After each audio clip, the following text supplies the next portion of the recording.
রাজধানীতে দাওয়াতে ইসলামের ৩ দিনের ইজতেমা শুরু। প্রথম দিনেই মুসল্লিদের ঢল। ধর্মীয় শিক্ষায় মানবিক মানুষ হতে পারলে সন্ত্রাসবাদ, অশান্তি থাকবে না। রাজধানী ঢাকার হজ ক্যাম্প সংলগ্ন কাওলা ময়দানে শুরু হয়েছে ৩ দিনের সুন্নাতে ভরা আন্তর্জাতিক ইজতেমা। কুরআন ও সুন্নত প্রচারের বিশ্বব্যাপী অরাজনৈতিক দ্বীনী সংগঠন দাওয়াতে ইসলামী বাংলাদেশের উদ্যোগে বৃহস্পতিবার ফজরের নামাজের পর দোয়া ও মোনাজাতের মধ্য দিয়ে শুরু হয় ইজতেমার আনুষ্ঠানিক পর্ব। ফজরের নামাজের পর থেকেই নামাজের ফজিলত, সময়ের গুরুত্ব, সন্তানের সুশিক্ষা ও পরিবারের সংশোধন ইত্যাদি বিষয়ে কুরআন ও হাদিস দিয়ে আলোচনা করা হয়।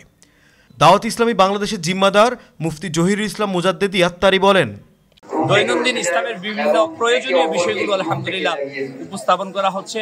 প্র্যাকটিক্যাল, থিওরিক্যাল আলহামদুলিল্লাহ শেখানো হচ্ছে। আল্লাহ সুবহানাহু ওয়া তাআলার দয়াতে 3 দিনের ইজতেমা শেষে আমাদের এই ইজতেমা থেকে আলহামদুলিল্লাহ 12 দিন, 30 দিন, 63 দিনের আলহামদুলিল্লাহ মাদানী কাফেলা সফর করবে। তো আমি সকলকে অনুরোধ জানাবো, আপনারা সকলেই আলহামদুলিল্লাহ ইজতেমাতে শরীক হন। না শুধু আমাদের এই প্রিয় মাতৃভূমি বাংলাদেশ এর মাঝে দাওয়াত ইসলামের ইজতেমা হচ্ছে, বরং সারা পৃথিবীব্যাপী বিভিন্ন দেশে আলহামদুলিল্লাহ দাওয়াত ইসলামের ইজতেমা অনুষ্ঠিত হচ্ছে।